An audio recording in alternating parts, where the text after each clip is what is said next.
It's a beautiful day in the neighborhood. My name is Lasse Leponiemi. I'm the Executive Director at HundrED. During COVID-19 pandemic, we were seeing how families were having increased role in education. We decided together with Parents as Allies collaboration to conduct a HundrED spotlight on parental engagement with Brookings Institution, Kidsburgh, IDEO, and financial support from the Grable Foundation. And today we are going to learn those most impactful and scalable solutions and practices we found. Now it's my great pleasure to pass it over to Gregg Behr in the United States. So Gregg, could you be my neighbor? Of course I'll be your neighbor, Lasse. You know I love any reference to Fred Rogers, especially given the publication earlier this year of a book that I co-authored entitled When You Wonder You're Learning, Mr. Rogers' Enduring Lessons for Raising Creative, Curious, Caring Kids. And today we're talking about raising kids and the things that parents, families, and caregivers can do to support schools and what schools can do to support parents, families, and caregivers so that together they're all learning allies. We're going to talk today about some important work in the field, some really extraordinary research upon which all of this work is based, and we're going to celebrate some innovators worldwide. Joining me for this conversation are two extraordinary people. Rebecca Winthrop is a senior fellow and co-director of the Center for Universal Education at the Brookings Institution in Washington, D.C. You know her for her work in supporting educators and education globally. Also joining me is Crystal Green. Crystal is the head of research at HundrED and a postdoctoral scholar at the University of California at Los Angeles. Family school engagement. It seems so obvious, it's so easy to say, and yet it is complex and really hard to do it really well. And over these past months of this pandemic, we have learned the importance of school-family engagement. We know how important it is. So let's just take a moment to step back to the stratosphere and figure out what is it that we're talking about when we talk about family-school engagement, and why is it important? Rebecca? Well, family school engagement, as everybody might have had a glimpse who has a child during the pandemic, is more than a PTA meeting once or twice a year with your parent and teacher in a school classroom. It really is about ongoing, deep collaboration with family members, parents, caregivers, and teachers and other education personnel about how your child or student, for the teacher's standpoint, is learning and developing and being able to, in real time, address challenges. And families have important insights on how their kids are doing. You know, as a parent at home, if your kid is happy or sad or struggling with different things. And teachers have really great professional insights on how kids are learning in school. And together, that presents the whole picture. So the more families and schools can work together, the kids are going to be way better off. So it sounds like we're talking about relationships. And not just relationships between that teacher and that school and that student, but between that teacher and with the parent, family, caregiver, whomever it is at home that's taking care of those kids. It sounds like a lot of trust building, Crystal. Absolutely. I think that was something that we wanted to see when we started this spotlight, was how it is that this is done in so many different places. The relationship between, like you said, the parent and the teacher and the school, this is a universal. This is something that's happening everywhere, but there are different ways that schools are approaching that districts are approaching this in different places. So we wanted to understand better, how are they building that trust? What are the processes that schools are doing? So I'm so excited because today we're going to talk about HundrED's Parent Engagement Spotlight. Rebecca, we're going to talk about the incredible research that you've done at the Brookings Institute around family school engagement. And the thing that brings us together is a project called Parents as Allies, a partnership, a trust relationship that involves Brookings, involves HundrED, and also involves the design firm IDEO, as well as Kidsburgh.org. So Rebecca, what is Parents as Allies? What is this project? This was a really, really neat project that we've all three of us been involved in, and others. It started with our Family School Engagement Network, which a number of superintendents in Southwest Pennsylvania are involved in, as well as you, Mr. Behr. And we really had research gaps. We wanted to find out more about how to build trusting relationships, how to engage on teaching and learning experiences. We had a range of gaps in the research. And thanks to you, big shout out to Grable, we got a grant to all bring us together where we shared our model and our research and our family school engagement, and HundrED went out and did a massive search of innovations around the world and had this really cool spotlight. Thank you, Crystal. I love reading it.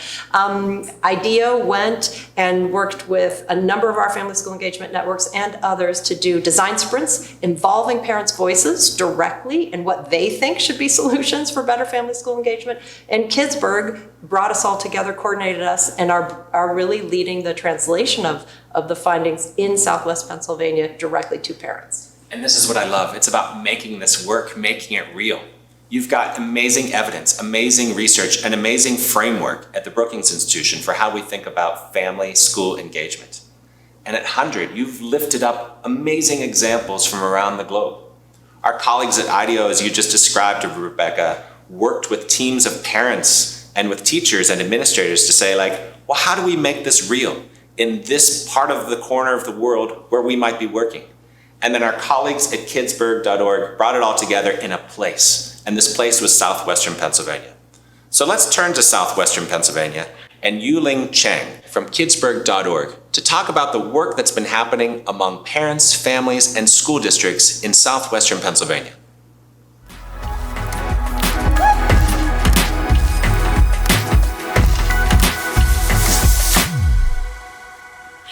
Thanks, Greg, Rebecca, and Crystal. I'm sorry that I can't be there, but I'm here from Pittsburgh, Pennsylvania.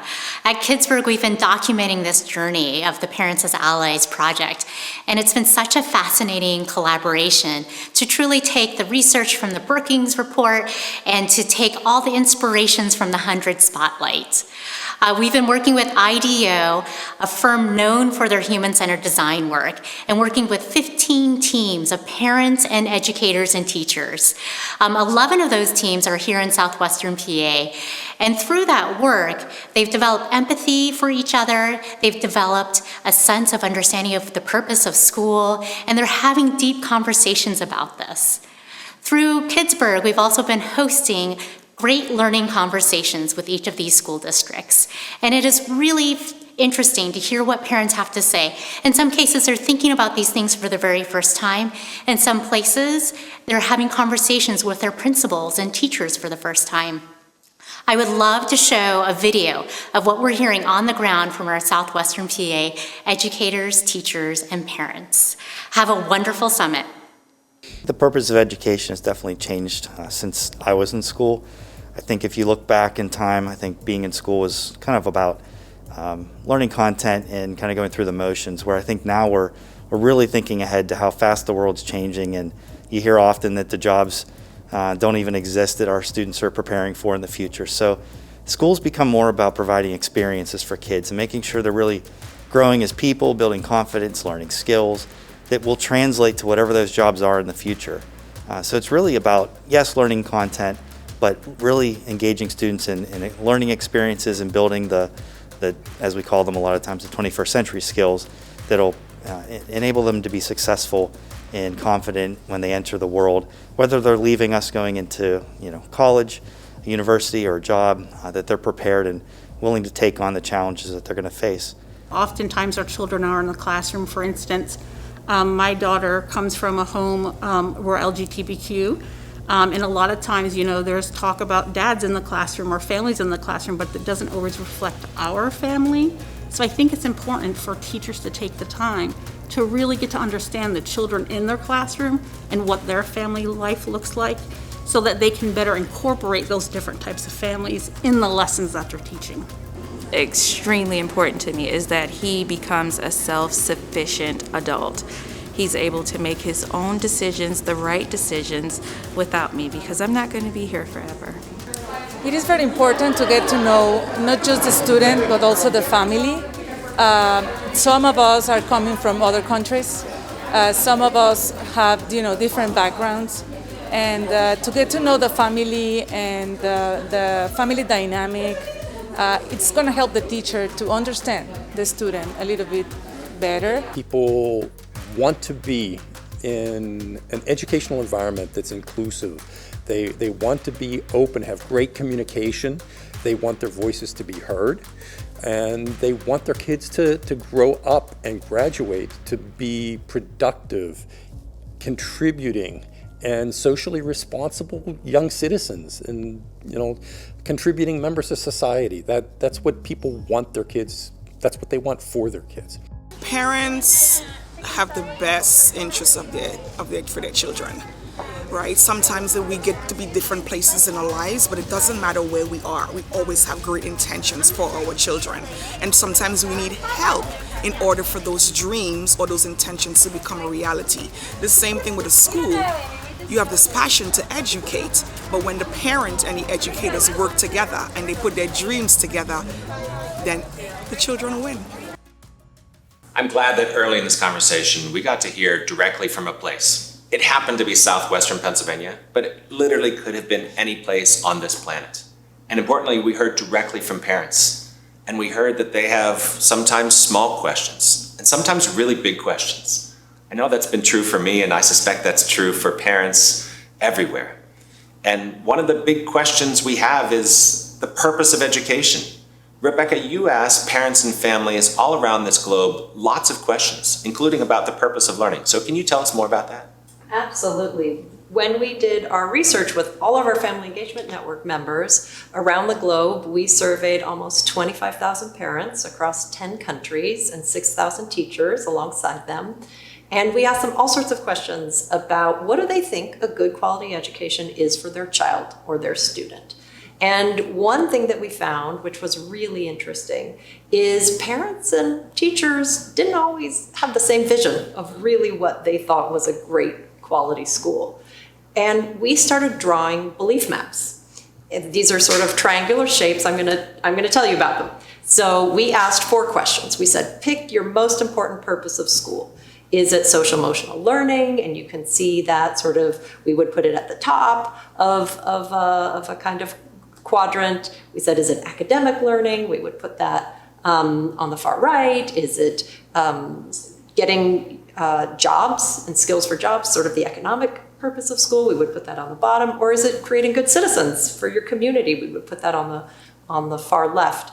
And then we started drawing shapes between those quadrants. So if someone really, really cared about social emotional purpose of learning, their shape would be really pointy to the top, for example. And what we found was, and I'll show you some pictures now, that communities had really different visions of what they thought a good quality education is. And so you really do have to spend the time talking to people about what it looks like. So you mentioned Southwest Pennsylvania.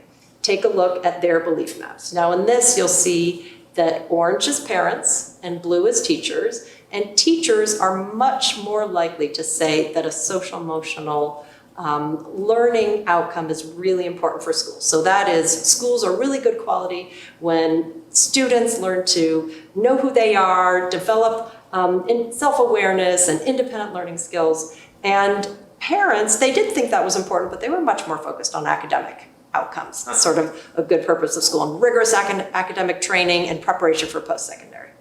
If you take a look at Ghana, for example. Is it different? It's different. Take a look. You can see that parents actually are pretty balanced. They want a little of everything. They like social emotional, academic, skills for work, citizenship. Teachers, however, are super duper focused, really almost singularly focused on social emotional learning and development.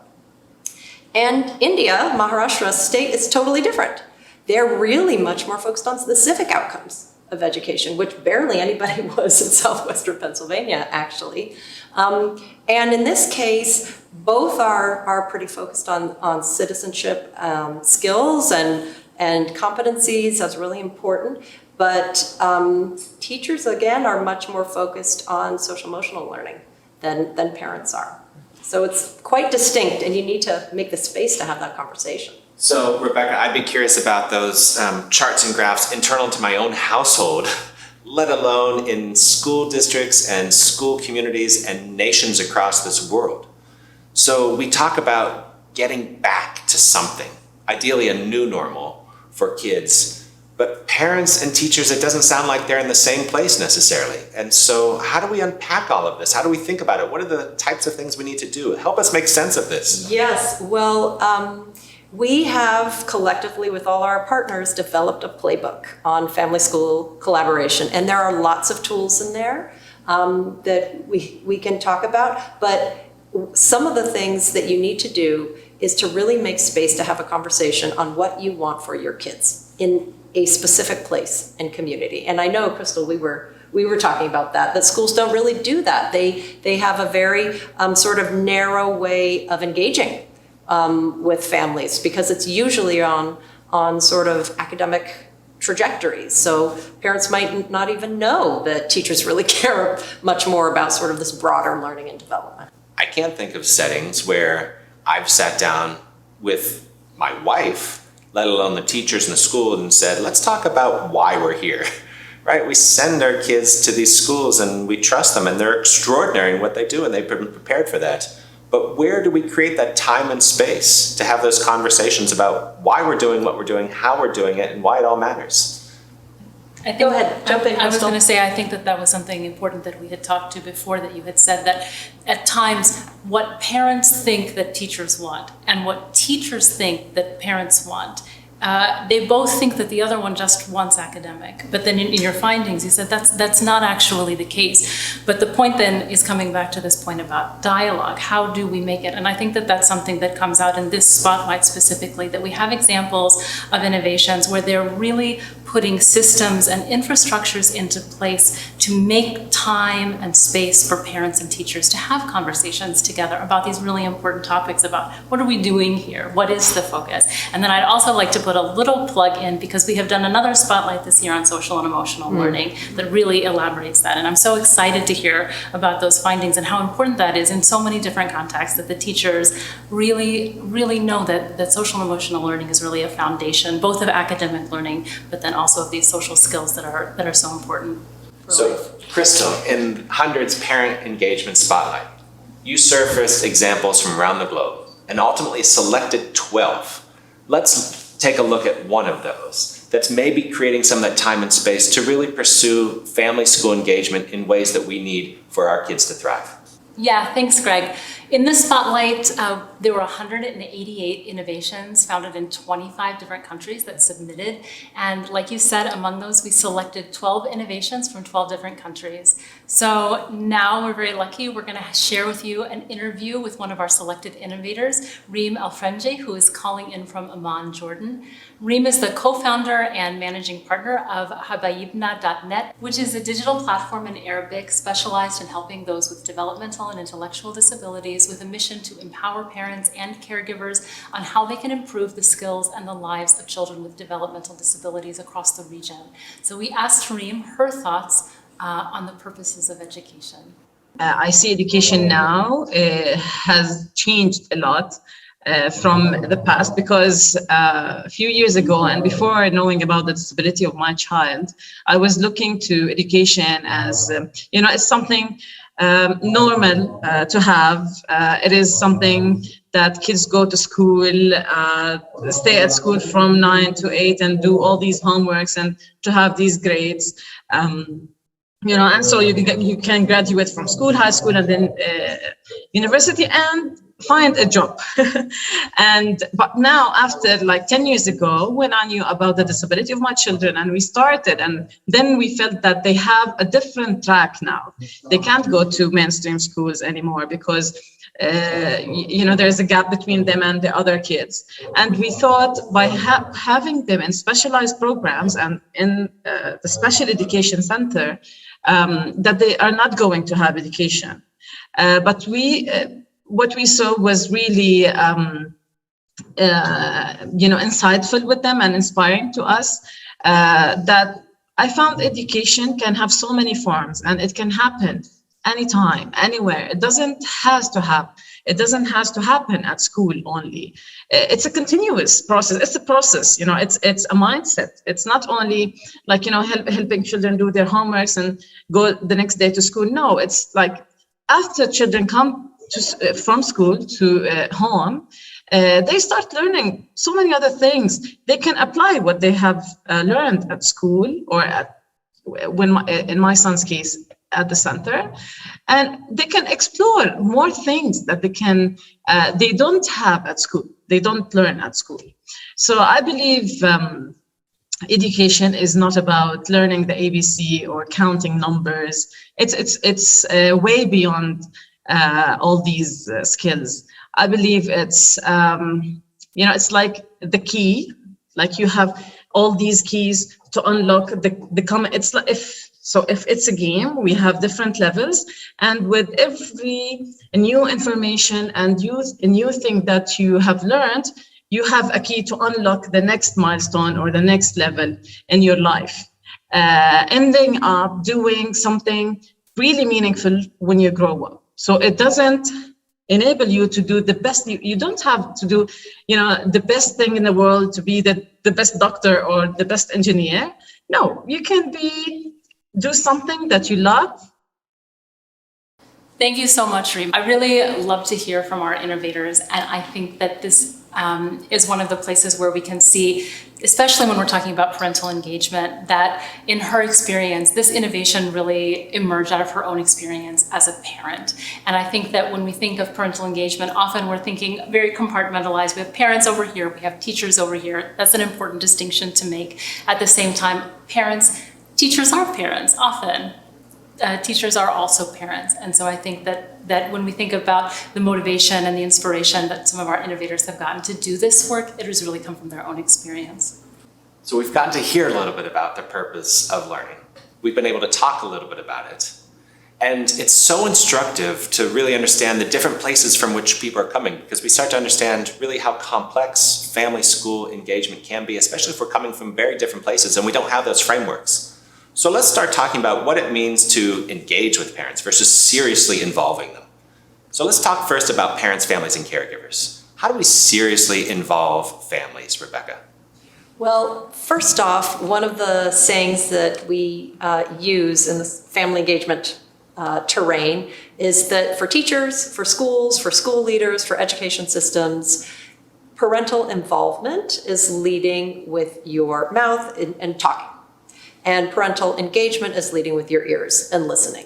And I think that's a really important distinction. You need both. So as a parent, you can be involved in the school when the school sends out a communication about what their plans are for the month, where they invite you to attend a big assembly and witness what students' work is. And that is great involvement. It's important. It needs to happen, but what we see so often is that's where parental engagement stops. And often schools and educators and school jurisdictions don't take it to the true engagement, which as a parent would be things like what we just talked about, sitting down and talking about collectively as a community perhaps, or one-on-one, does a good quality education look like for your child? What are the things that you want to do and be engaged with? Because parents are very busy, but they virtually almost every last one of them, 99.9%, deeply care about their kids' education and want to support and help them as much as possible, but might not be able to attend the school assembly because it's during work hours, or perhaps they don't speak the language, so they don't understand anything anyways. So really trying to have a conversation of what is it that parents want to do and can do and how they collaborate with teachers. It could be sharing their cultural background and weaving it into a lesson plan that a teacher is doing. It could be asking families in the community to help think through what would be a great way to support student health in the school. There's many, many ways to engage deeply families in that way. And remember, one last thing, and then I know Crystal has a lot to say on this, parents are their kids' first educator. And they will be their educator all the way through life, before school and after the school hours, when they come home from school and after they're out of K through 12 schooling. So I heard you say deep listening, right? Just as we want kids to feel safe, accepted, comfortable in a school setting, we need parents, families, and caregivers to feel that same sense of safety and belonging. And that's something that we see in these innovation examples from around the globe. I think that it's so important when we think about this relationship and how it is that they build trust, that on the one hand, parents often need support like you were saying, sometimes they don't know what to do, they don't know how to get engaged. There are so many different reasons. For example, one of our innovations, DOST Education, they do a really good job of this, of trying to equip parents with the tools that they need. At the same time, parents are a resource. They can be a resource for the community, not just because they know their children so well and because they will be with their children long after they leave the parent's class or the teacher's classroom, but also because they have their own funds of knowledge. And that's so important. So for example, Language Explorers is an innovation in Ireland, and they're doing mother tongue work. So they're bringing parents in. And this is so important that we recognize both that parents need support from the school, but they also can be a resource for the school. So it's not just what schools can do for families. It's what families can do for schools. So what is it that we want and need from parents, families, and caregivers so that parents can be those learning allies that teachers need them to be? Rebecca? Well, so much of what we just said and what Crystal said, but there's a great example in one of our family engagement and education network members is a parents network in Colombia called Red Papás. And they have parent ambassadors across the country in schools, and they listen to what parents are concerned with across the country, and they feed it back up to their regional leaders, and then they decide what to do about it. And in this case, parents across the country were incredibly worried about inclusion, that there was no space or time or special instruction with kids with special needs. We're very worried about inclusion across ethnic groups. And they did a huge campaign and brought it to the Ministry of Education and said, hey, we know Colombia's coming out of war and wants an inclusive society. That is where they've been headed over the last little while. And we need to reflect that in our educational experience. It's a powerful message, exactly the right thing to do based on the learning sciences in kids. And the Ministry of Education said, oh, what a good idea. We support it too, and created a whole, with the parents, sort of national inclusive education policy. So in that case, parents can be powerful change agents. So engaging parents, that's good. Seriously involving them, even better. And when we seriously involve parents, families, and caregivers, we start to build the trust among schools and their communities that really create environments where kids can thrive. So let's now talk about trust. It seems so easy to say the word trust, and it is so hard to realize that. Crystal, how do we think about trust? Well, I think it goes back to some of the things that we've already been talking about a bit, which is the importance of dialogue and, of course, making time and space for parents and teachers to talk to each other. But it's a little bit deeper than that also. It's also about knowing one another and taking the time so that teachers can really get to know not only the students in their classroom, but also their parents and also their communities. And Rebecca, you and your colleagues at the Brookings Institution have recently released a new playbook, a family school engagement playbook to help us think about trust and how we realize this. So what does the playbook say? All 300 pages in one sentence. No, I'm kidding.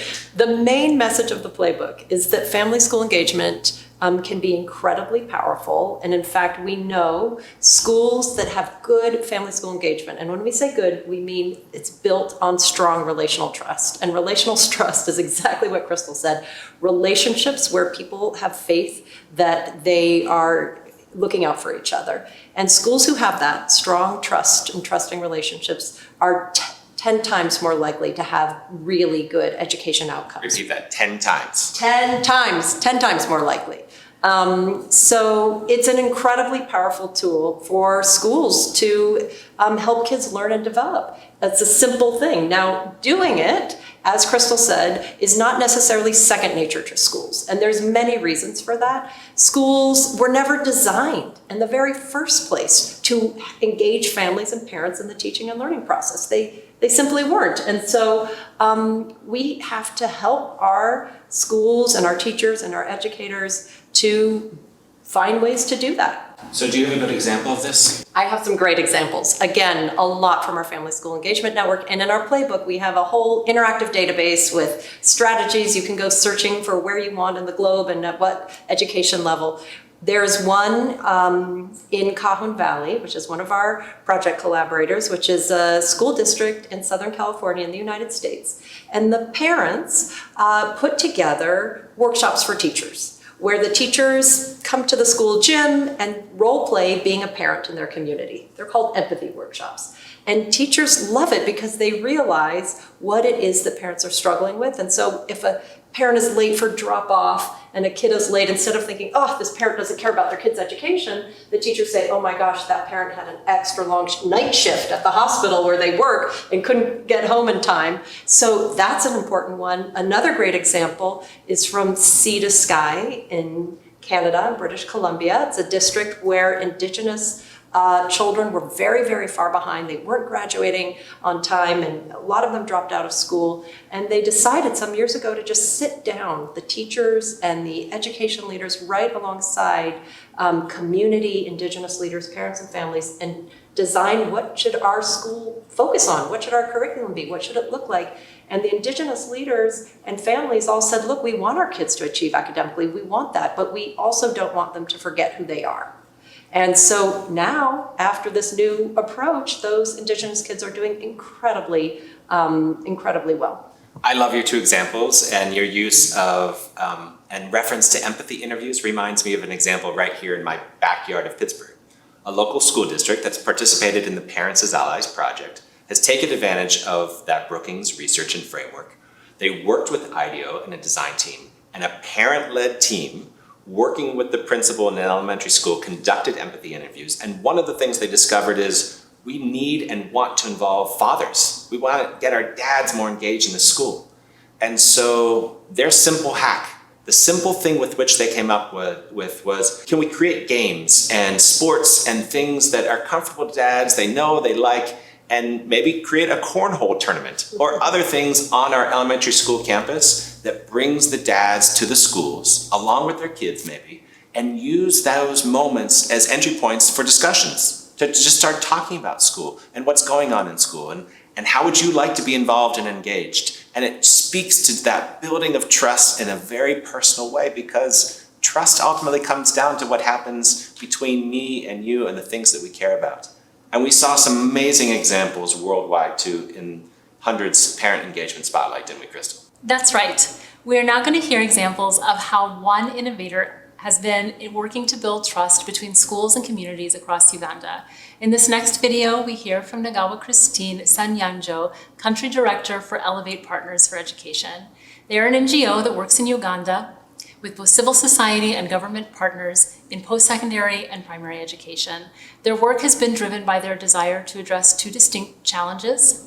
One is, what do teachers do and how do they do it? And second, how to elevate local expertise and the voices of parents in communities.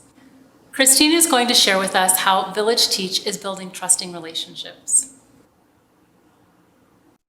Yes, so the traditional structure for school leadership is one where people who have who are educated, so the elites, form a group or a committee. It's called the School Management Committee, and they make the decisions and make the calls on how the school is run. In reality, a lot of the stakeholders, so we have only two, sometimes two parents sit on that committee. The reality is that every child that is in that school has a parent, and that parent has a voice. The voice, the school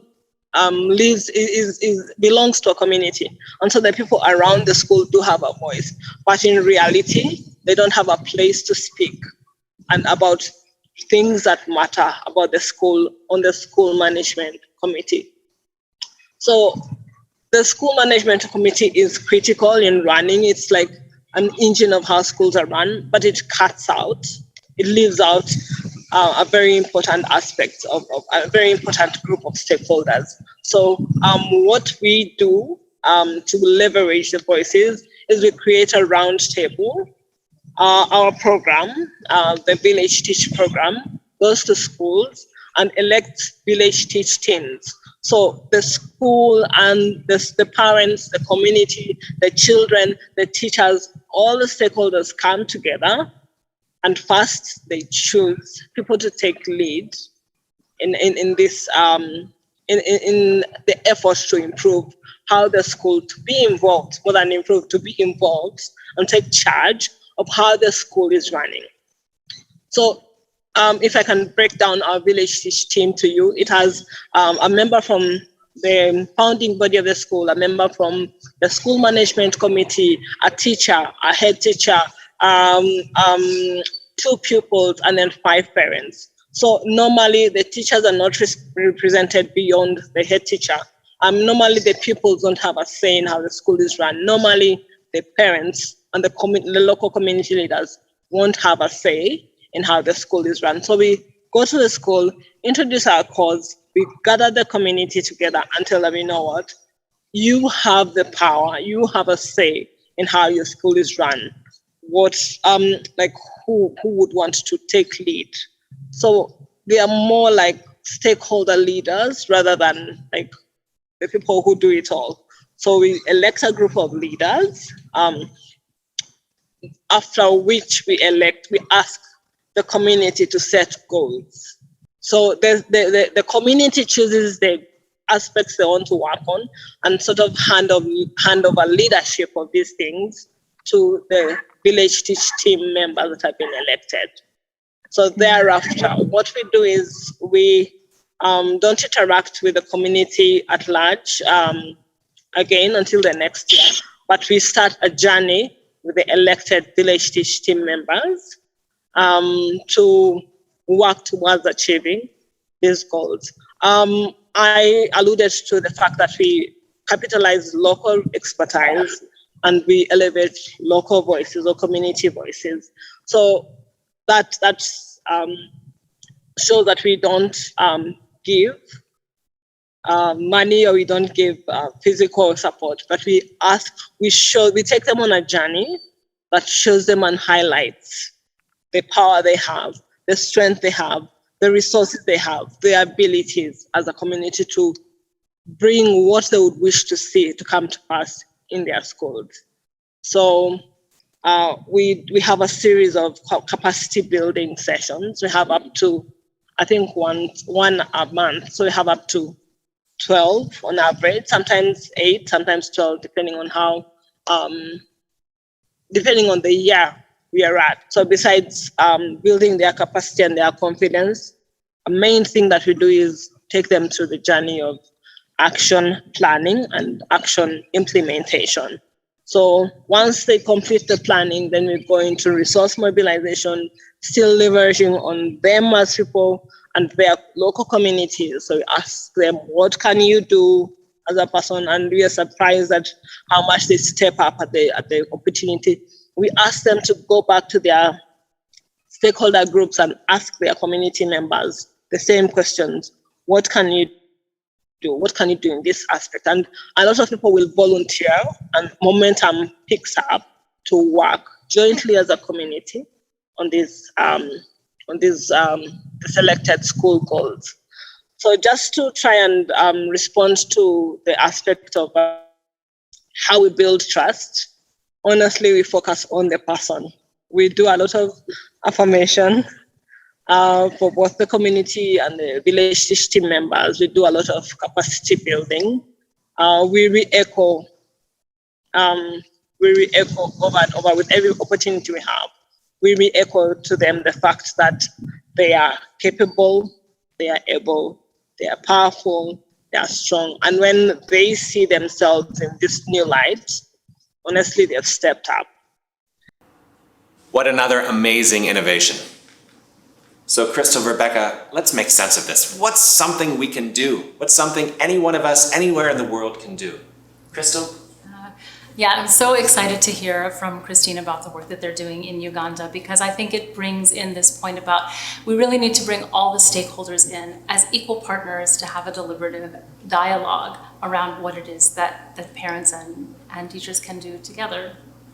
And Rebecca, something concrete for us. Well, I think one of the things we can do is exactly what Crystal said, but we've got a tool for it. So in our Family School Collaboration Playbook, we have a conversation starter tool. And I would suggest everybody to go to the playbook and check it out. And the conversation starter tool is literally a guide to having this conversation inclusively with families and school members about what they want for their kids and to get on the same page and make sure you have the same vision. It might take a little while, but you better well start now. And we know that that conversation can be a great way to begin those trusting relationships. Rebecca Winthrop, Crystal Green, we are so privileged to have you here today. Thank you for sharing your wisdom about ways in which we involve parents, families, and caregivers together with their schools so that we're all better learning allies for our kids everywhere. Thank you. Thank you. Together, we can do so much to support families so that we raise creative, curious, caring kids, no matter what, no matter where they are. So whether it's tonight or tomorrow or sometime next week, take a moment and go to the website for HundrED at HundrED.org and find the Parent Engagement Spotlight. Go to the Brookings website at brookings.edu and Google the Parent Playbook. And go to Kidsburgh.org and find the Parents as Allies project. Dig into this work, find a way that it matters to you, and make it work for you wherever you are on planet Earth. Thank you for joining us today. And Lassi, back to you in Finland. Thank you. Thank you, Gregg, Rebecca, Crystal, and Yu-Ling. We have always wanted neighbors just like you. And that's all we got time for today. Thanks for joining us, and you can find the recordings on HundrED's YouTube channel. Thank you and goodbye.